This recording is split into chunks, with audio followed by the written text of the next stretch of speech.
All right, welcome back to Radio Wasteland and our guest NK Kranda. How are you doing in this post-apocalyptic world? Are what state are you in right now? I live in the great state of Texas. Texas. So how's Texas dealing with it? You know, being in California and Oregon, we have some pretty we have the stay-at-home orders and everything. The stay-at-home orders, but what's going on there with you? Well, we're supposed to be having the whole stay-at-home orders thing, so going to the grocery store is interesting. Like, I actually made my own mask. It's got aliens and everything on it, and Oh, nice. Working in healthcare and stuff, like, I wear it for their protection, and then people will come up to me and they'll just say, like, oh my God, that mask isn't going to do anything, right? It's like, I'm wearing this for your protection, but I can take it off if you want me to. Oh my God.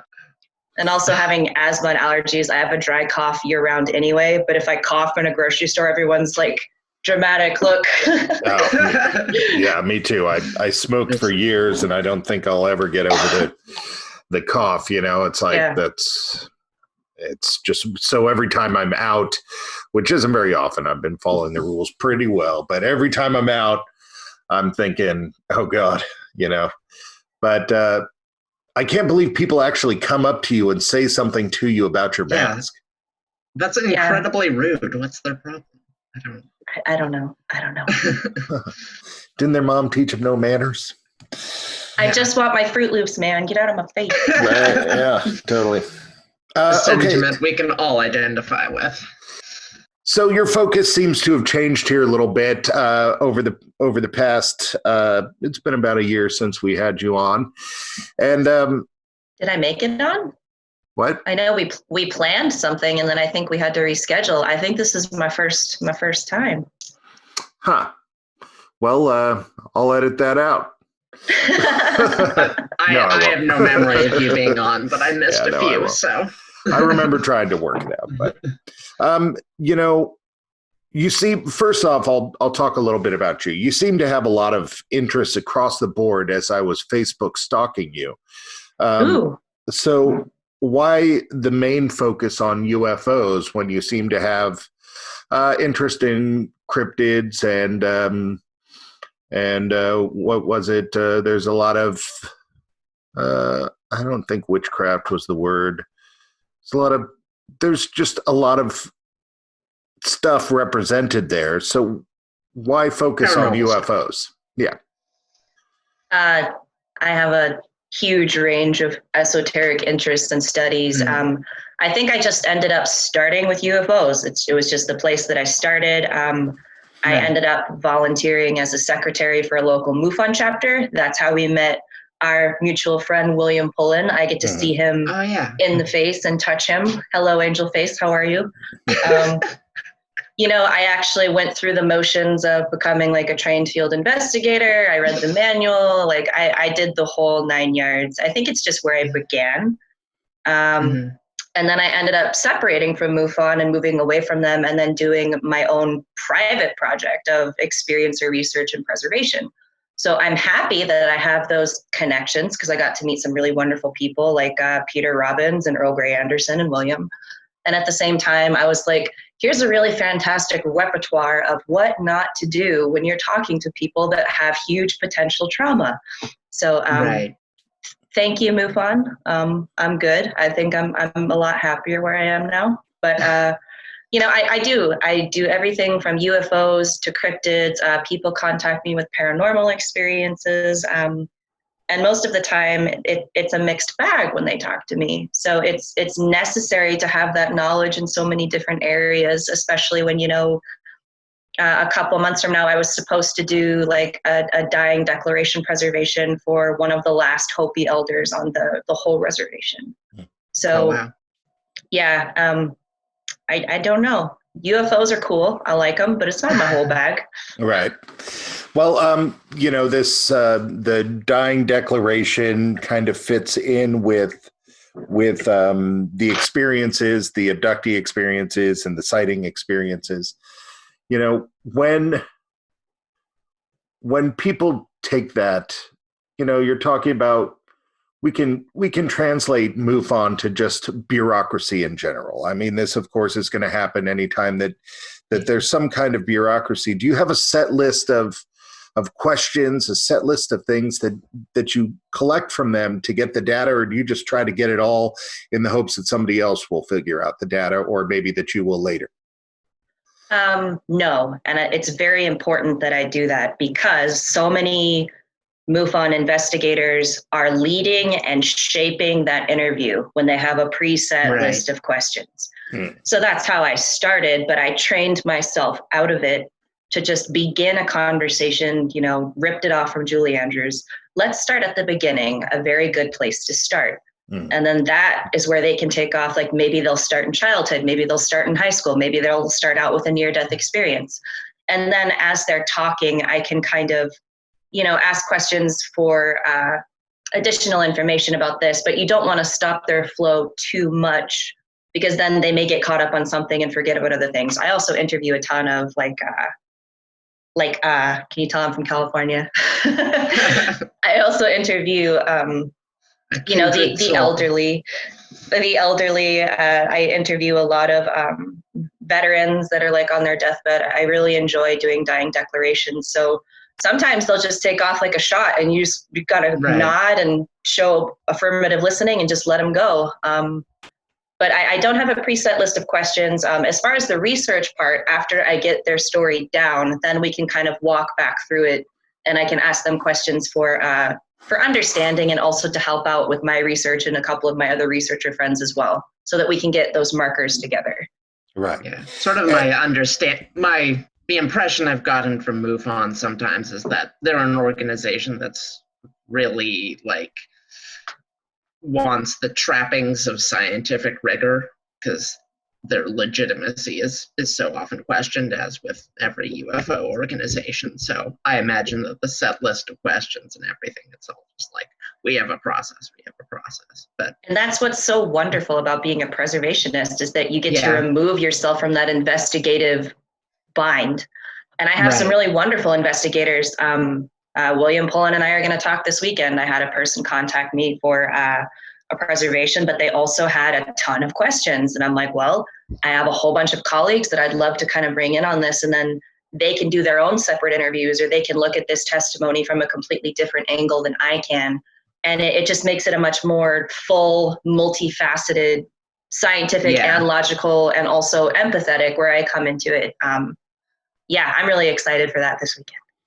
That's cool. Yeah, that makes sense, because I was going to basically, play devil's advocate here for the sake of talking for an hour.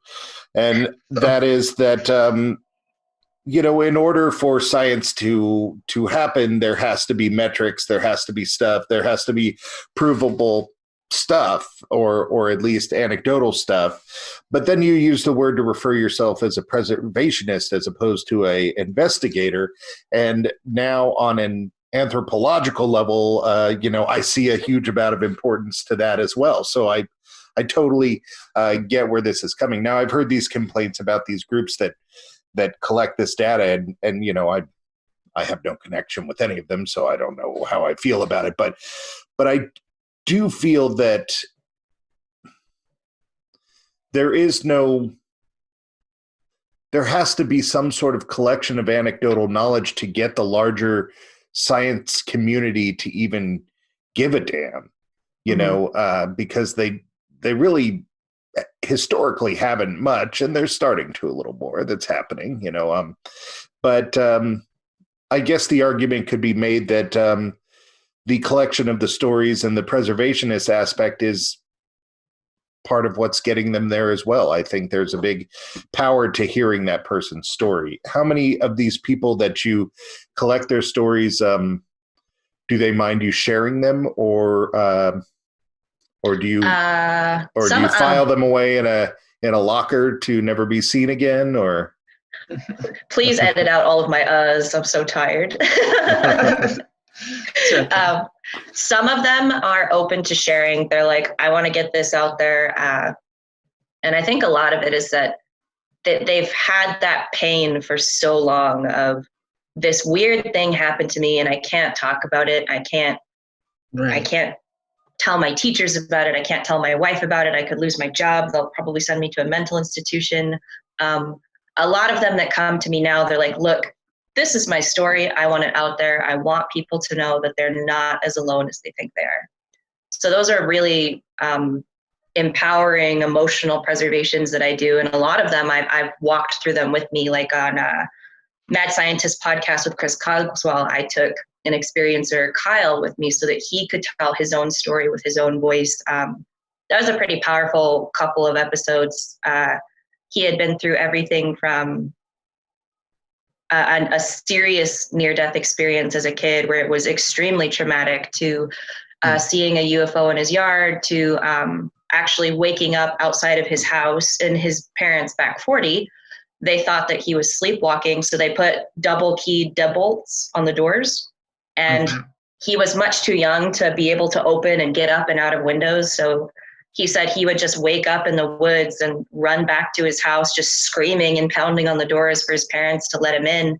And they were like, the doors were always closed. We had no idea how you got outside. And then how he was able to move through that, because 20 years ago, there were no resources. You couldn't just hop on the internet and go look at Reddit and talk to other people. I was like, so you're a very healthy individual, you seem to be pretty much sane. You have a really good job. Like, how did you survive this? How did you go about processing those experiences and not letting it ruin your life? Yeah, it was wonderful. So those are probably some of my favorite cases where they want to put it down, but they also want it to be shared to help other experiencers. Yeah. So speaking of cases, and we were talking about collecting data and similarities in your preservationist role. Have you found similarities that you didn't find before? One more time.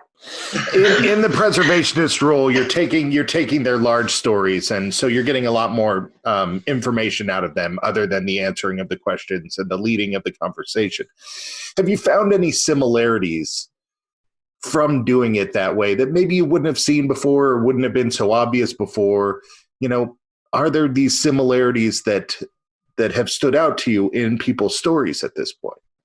Absolutely. And we're also, when I was going through MUFON training and everything else, they have their own experiencer research program, and they have their own set list of markers where you can kind of check the boxes of all of these different people. For me, right, when I went off and started doing my own work, I'm a big trauma advocate that, honor yourself because you survived, is that once these people had some sort of trauma, that these experiences started to kind of explode, or maybe they got much more intense, or maybe they started to pay attention to them more. And I think I went over that on Hysteria 51 about how I backed it up with science that trauma actually changes the neural pathways of your brain. It rewires you. So I was wondering, is trauma kind of a door opener to having some of these experiences? I noticed that it made people a lot more empathetic. They were much kinder. They were much calmer. They were always so willing to help. Like, I've had experiencers checking on me from all over the United States. It's been so heartwarming. Like, do you need help? Do you need food? Do you need help with utilities? I'm like, no, I'm okay. Also, that most of the experiencers that I talk to, it's rarely ever just one thing. So they're called multi-phenomena experiencers. So it's never just, for me, it's never just one UFO sighting. It's never just one, I saw this thing in the woods. It's a whole timeline of different things that are coming around and kind of interacting with them, which is not what I was expecting. MUFON trained me to look at the UFOs, look at the pictures. If there's orbs, great. If there's trauma, don't worry about it. We're here for UFOs. And it's so much more than that. You find that trauma is a common thing with these? I mean, personally, if I just looked up and saw a UFO, I don't think I would experience trauma. I would feel maybe excitement or elated, or I guess maybe fear if I was a different person. I mean, I have to understand that. But do you find that trauma is a common?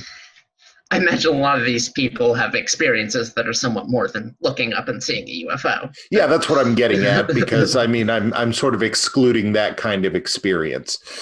Outside of that, is trauma a common aspect of these experiences? That's kind of two answers to that. Is that, you know, of course, having an experience like that can be very traumatizing. Sometimes it's awe-inspiring. It's wonderful. It encourages people to write books and help others and things like that.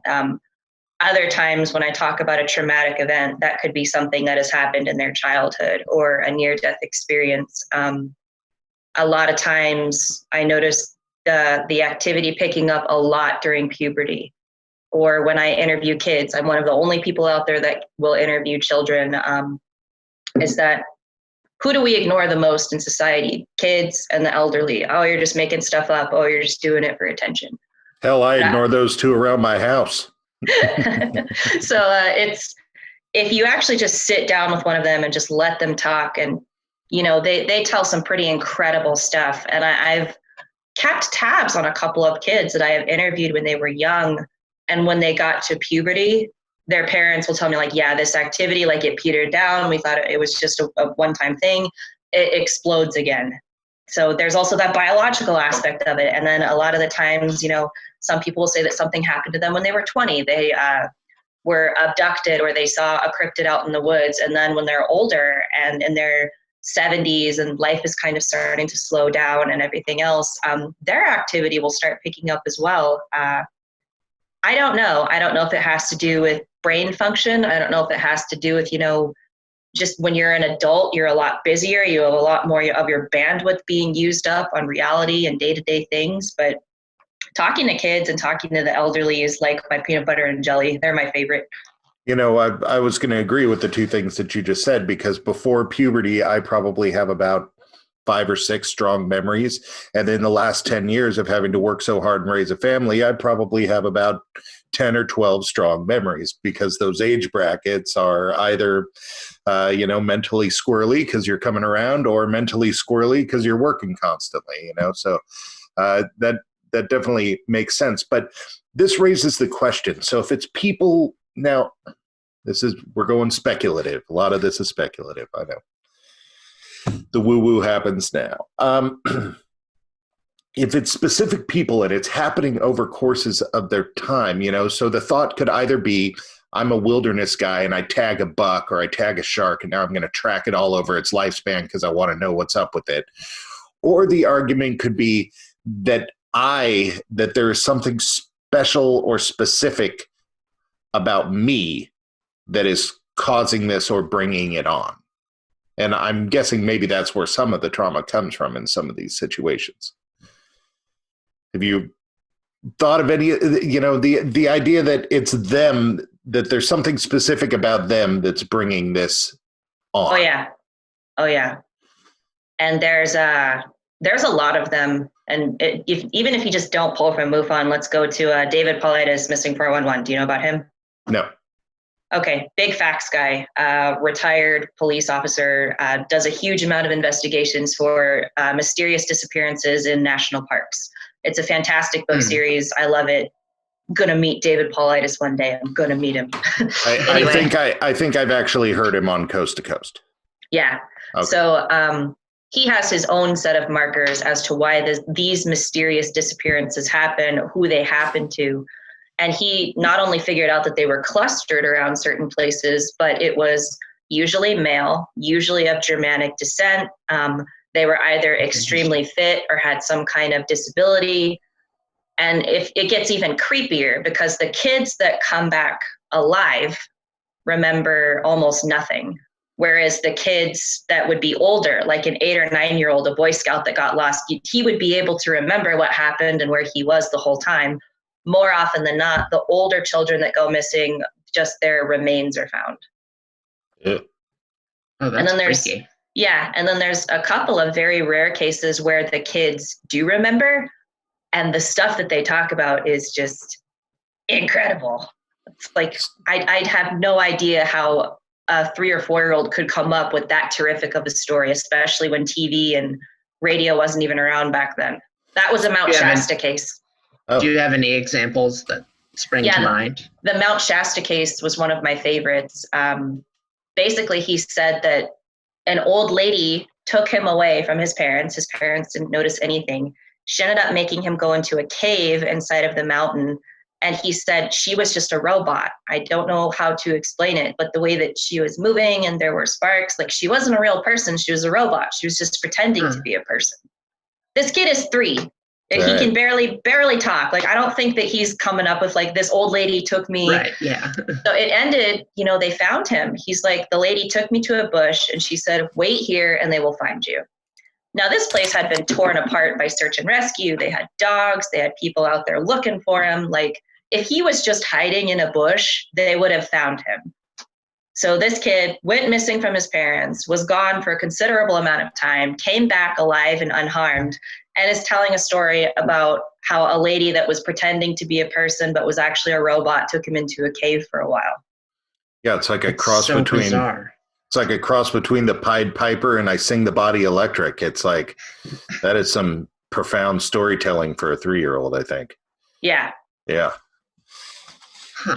So, without divulging anybody's name, I like to dig into some of the experiences that have been shared with you. What do you think the weirdest story that's been told to you is regarding UFOs? I mean, I understand that you do some of the Hopi, the near death. I'm sure there's a lot of stuff on a spiritual level that people could find incredibly outside of their belief system with that stuff. But as far as UFOs are concerned, like, what's the weirdest thing that's been reported to you? The weirdest one, which is probably also the most heartbreaking, was that I got a Rendlesham experiencer. I didn't know much about Rendlesham. I had no idea about the whole dynamic and that people are still crazy about this whole Rendlesham thing. I was like, oh, okay, what's a Rendlesham? Let me Google that. And I was like, oh boy. Mm-hmm. So not only did I get a Rendlesham experiencer, I got a Rendlesham experiencer before all of that stuff with Mr. Warren happened and everything else. He was a kid. So he's telling me this story, and I had seen his passport. I had seen his report card from school. I had seen his military ID. Like, he was there. His dad was in the service. Like, he had all the paperwork to back it up. Very quiet, courteous individual. And he told me that there was a craft that would be out in the woods, and he used to wake up with missing time, and he would be out in the woods. And the beings would talk to him, and they would say, oh, don't you want your friends to believe you? Like, why don't you come bring them out here to come see the ship? You know, it'll be fun. We'll just have them come over. And he knew what they were doing, and he knew that they just wanted more kids to take. And he said, no, I'm not going to bring more kids out into the woods for you to take them. And because of that, they made his life a living hell. And he never divulged from it. He never brought anyone else out there. He said, I just didn't want to do any more harm. And for someone that was in elementary school, like, I almost broke down in tears. Like, I'm in the middle of interviewing with a microphone, and I was like, oh my God. Like, first of all, that's amazing, to have a Rendlesham experiencer way before all of this and after all this time. Also to I said, let's take a minute here and let's honor your younger self. Let's honor your younger self, because that was an incredible thing that he did, and he survived through that. And if he didn't do that, you wouldn't be here today.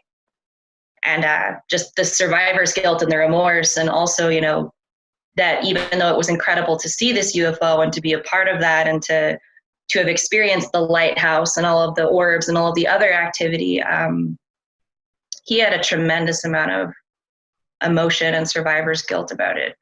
So that's definitely one of the weirder ones that I've had. And it was a difficult one to get through. It really was. And it still is. I still keep in contact with him, but yeah, it's heavy stuff sometimes, not always fun.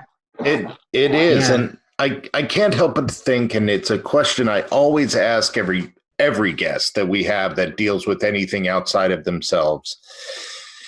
And I find the motivation so weird. Again, with this one, we have kind of a Pied Piper kind of thing going on. It almost seems like it's Stephen King and the Tommyknockers or some business. It's like, what is, it's all speculative, but I can't help but to sit there and think, okay, if it's aliens and they got super technology, what the hell do they care about this stuff? Can't they just scan us like Dr. McCoy? Why are they taking scoops out of us and probing us? It's like, that's weird.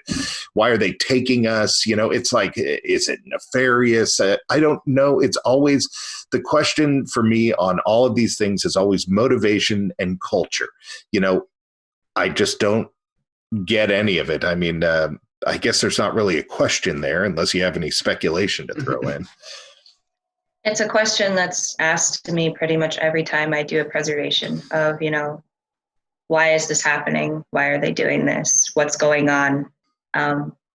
Really, the only answer that I can give is that sometimes there is no why. There's just what is. Right. And you have to either come to terms with it and help move yourself through that, or you can stay stuck on it. Mm. But for me, that's something that I can't speak on. I don't know. Part of me probably really doesn't want to know. Yeah. So, well, I get that. I like that a lot. It's just like, let's deal with the what is, and I leave the why to the people that yell on Ancient Aliens about things. Have you recorded many? We've had a lot of conversation here about trauma. Have you had any positive experiences reported to you? Is there ever been any that took away trauma, made somebody's life better? Any truly positive experiences? Oh yeah, there was a gentleman that came up to me, and he had been doing a lot of things in Panama. You remember the war on drugs? Yeah. So doing a lot of really terrible, dark things in Panama. And he had an experience where he had gotten some kind of, I don't remember if it was a gunshot wound or just a laceration wound, but he said, I was basically in the jungle bleeding to death and it was not fun. I'm like, I can imagine that would not be fun. Doesn't sound great. And he said, it's like I was going into shock because all of the sound and everything just left. And he said, all of a sudden I started hearing bells. I was like, bells? He's like, what kind of bells? He's like, they're just very calm, jingling bells. And he said, and there was a woman above me and she was gorgeous. She had long red hair and she was wearing some kind of a green dress. And he said, she gave me like a kiss on the forehead. And then all of a sudden I just blacked out. So he woke up in a hospital 2 days later. He said, I had a scar on my thigh where I had been bleeding to death. Like it had nicked his femoral artery. He should have died. And all the doctors are like, how'd you get this big ass scar on your thigh? And he's like, well, last thing I remember is I was bleeding to death in the woods. And you're telling me that was only 2 days ago. So I don't think that that's enough time for this to have healed. So I asked him what he thought it might have been. And he's like, it's almost like I was whisked off to like fairyland and one of the fae women healed me. He's like, I'm Irish, but not that Irish. He's like, I have no other explanation for it. He says, I wasn't not Irish enough to bring him to Panama. He's like, I wasn't hallucinating getting shot. It hurt like hell. Yeah, that is wild. Honestly, several of the stories you've told in this show so far have had fae vibes, big time. But this is beneficial fae, at least. Maybe it was an official fae. Yeah. Well, the Pied Piper reference is definitely a fairy reference, or a fairy style reference, and we seem to be getting that, quite a bit. And we've done a lot of these shows and interviews with people, and I've never really made the connection of the luring people in until you told those two stories. And I kind of want to go back and look at some of those things and see how often that story is happening, because I think it was happening more than I noticed, and it's definitely piqued my interest and imagination. But so you said that you were from California, and this might get everybody to hate us, but all three of us are from California. Although only one of us is still in California. I'm in Oregon right now. Was your move to Texas, did that have anything to do with your research, or was that purely coincidental? The move to Texas, I feel, is where it really started because, I was very unofficial before this. I was just the person that people knew that they could come to. I wasn't writing down any formal preservations. It wasn't until I actually came to Texas, I was introduced to a community, the most ridiculously overqualified MUFON secretary in existence. I'm sorry. I felt like I was. But I was like, all these people are coming here and they're telling these amazing stories. Like, why isn't anybody writing them down? Why isn't anybody talking to them like they're people? And nobody wants to do like open mic when they have a horrible traumatic experience. I felt that it should have been happening on a more private level. So I feel like the move to Texas is definitely just kind of where it began and where it exploded for me. San Antonio is a very big city. There's a lot of professionals here that I wasn't prepared to meet. Like Houston MUFON with Steve Bates is fantastic. They're just an incredible chapter. I love working with them. You got Austin up to the north where they've got the Anomaly Archives, which is an incredible collection of not only UFO books, but Celtic folklore. Like I'm going to be volunteering up there this summer in Austin. That's going to be great. But I felt pretty isolated in California where I was. People think that Texas is pretty conservative most of the time, but I feel like in San Antonio, there's actually a really cool little culture here for UFOs and aliens, probably because of the big veteran population we have. Right. Can I ask where you were from in California? I was from, for the most part, generalized, like the suburb of LA. Oh, okay. I had lived in a small town most of my childhood, and then I moved to kind of like a suburb of LA. Mm-hmm. Okay. So dairies. Right. So, you brought up another point that I was going to get to. You're ahead of me. You said you weren't comfortable doing these things and you got me beat. Texas is generally considered more conservative. Now I'm talking socially conservative, leaving politics out of it, just socially conservative than California. Do you find that there's a difference in what people are telling you, or it's like getting a story out of people there more like pulling teeth than it is in California? Or do you find that there's differences? I guess with the internet, you're now taking stories from across the nation. And do you find that people from different aspects of the nation are more or less likely to throw it out? I'm sure you get that from age brackets, but I'm looking geographically. That's a broad question. Well, we have time. I feel like people from Arizona and people from Austin and people from California are more open to talking about energies and energy signatures and things like that, Whereas people in some of the more conservative places I've interviewed, like Florida and North Carolina and Texas, they just want to tell you the story. They just want to tell you what happened. They don't want to talk about frequencies. They don't want to talk about vibrations. They don't want to talk about dreams. They just want to be like, hey, I saw this UFO. This is where I was. This is what happened. Thank you very much for your time. And I'm like, okay.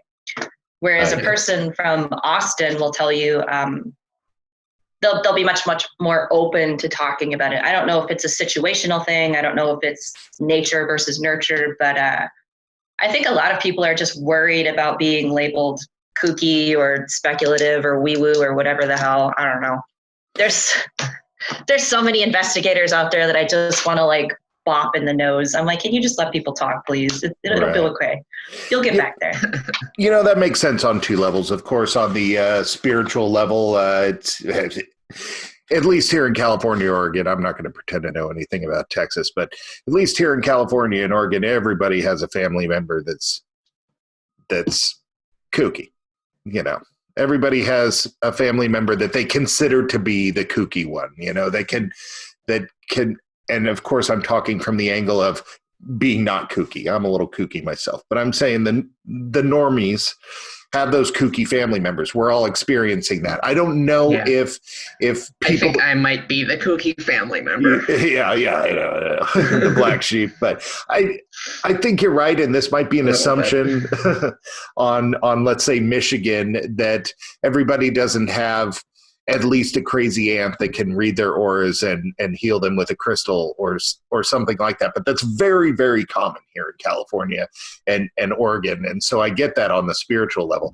And of course, the Southwest in general is known for the UFO sightings. So really, that makes a lot of sense to me. All right. So, earlier we did a lot of talk about trauma, and it posed a question for me of continuing help with trauma. So let's say I'm a person and I have a repressed memory or a memory that I just need to get out there, and it's caused me a lot of trauma. It has to do with aliens. It has to do with some otherworldly experience. And, if I go to a counselor or I go to a psychiatrist, they're not receptive to those things normally, or I assume. I guess I'm making an assumption here. How do you help people find? Now, I realize that you're probably not giving them continuing help, but I assume you point them in a direction to try to get that help. Are there counselors and people out there that specify in this? Absolutely. So people say that there's a lot of really terrible counselors and really terrible psychiatrists. I counter with that there's also a lot of really terrible people.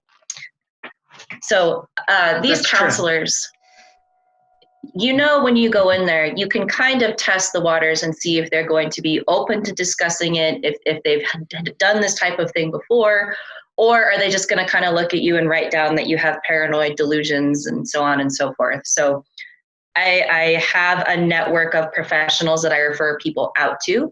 I'm not a counselor. I'm not a licensed psychiatrist. I don't pretend to be. So if people have, like say they have a serious traumatic event and they just want to break through this wall, they want to remember, they just have to do it. I'm like, look, I'm the wrong person for you. And I also have to explain to them that, if you decide to break through those floodgates of your brain, and your brain's only job is to keep you alive and safe, I said, you could have a full mental breakdown, right? And it's incredibly heartbreaking how many people go to hypnosis as a last resort before trying some of these other therapies to help them remember, like prolonged exposure therapy, cognitive behavioral therapy. There's so many other ways to help you remember repressed memories from trauma.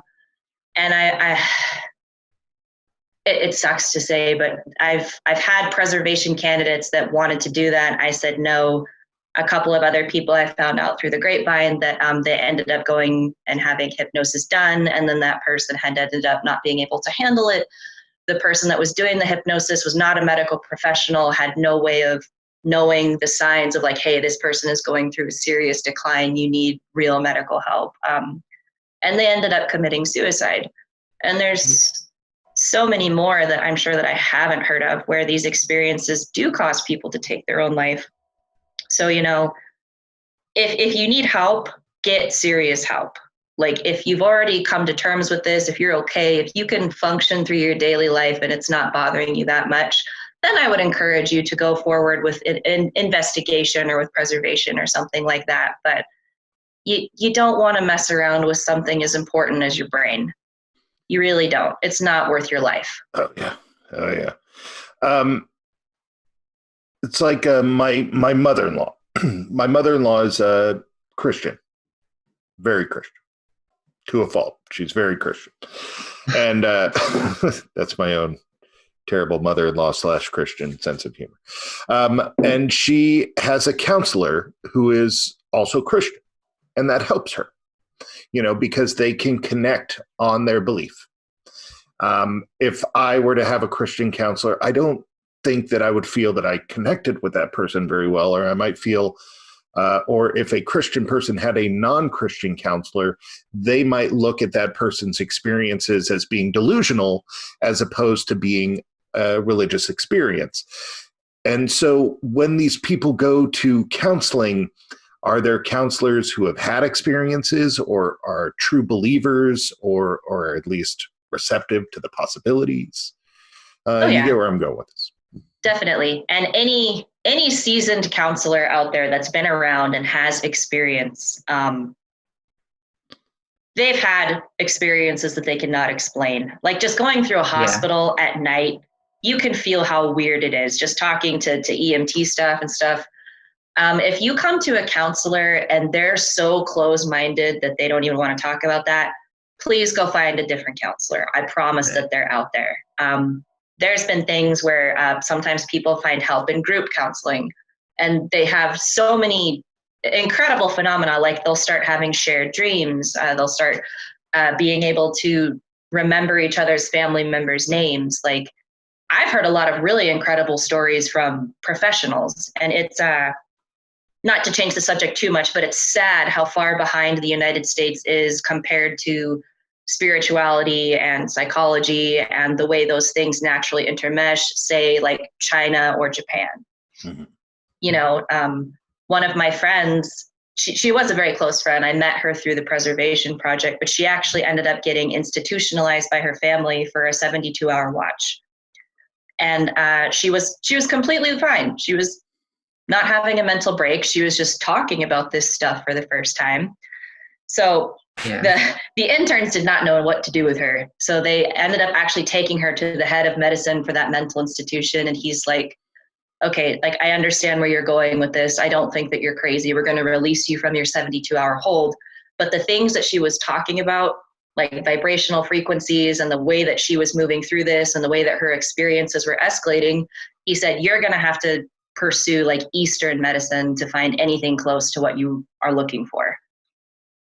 And I was shocked that she got that response, because it is very rare that a psychiatrist will be like, hey, I don't think I can handle this. I'm not right for you. But I wish that we weren't so conservative as a country, that, you know, it's okay to have these experiences. It's been happening for hundreds and hundreds and hundreds of years. You know, it doesn't necessarily mean you're crazy because you can see auras or you notice vibrational frequencies, or when you walk in a room, like a radio goes crazy.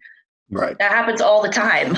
Yeah. And even just on the most clinical of examines of that, good English, Chance, that you're not a harm to yourself or anyone else.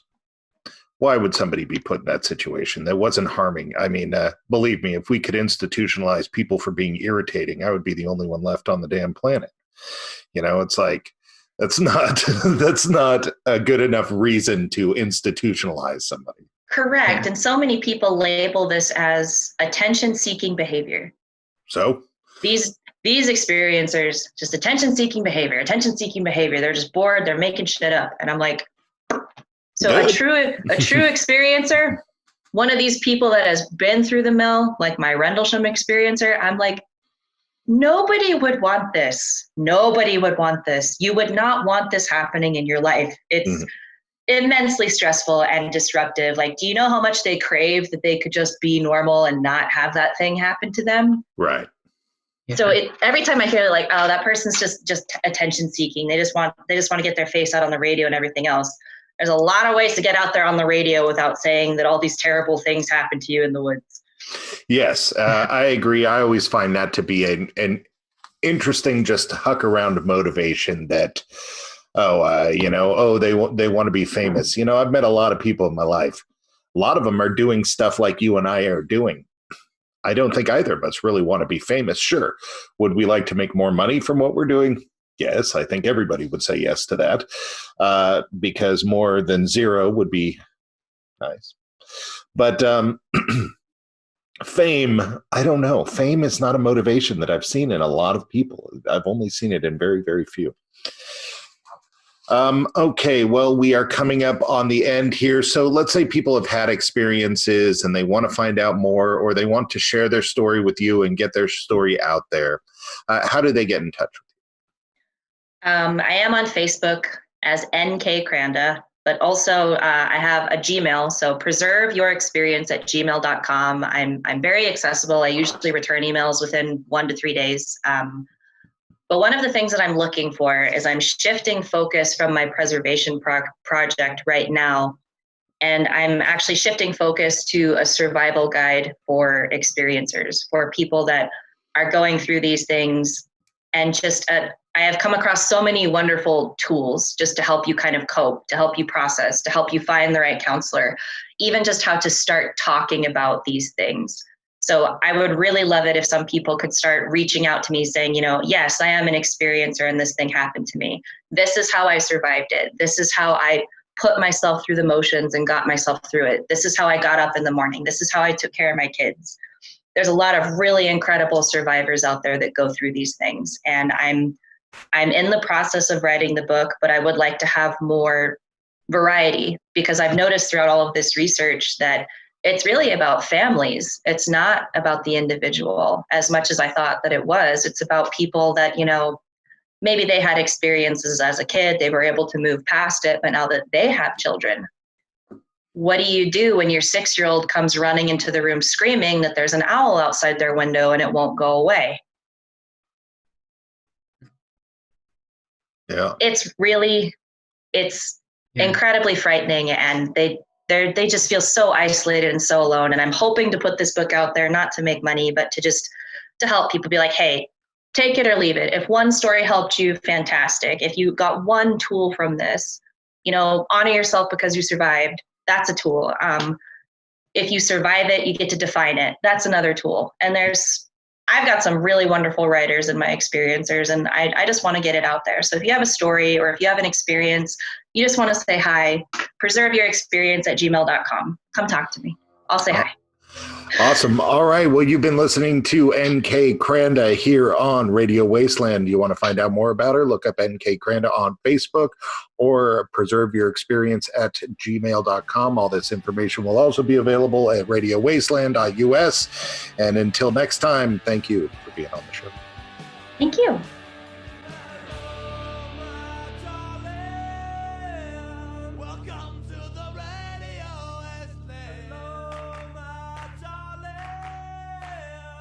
Welcome to the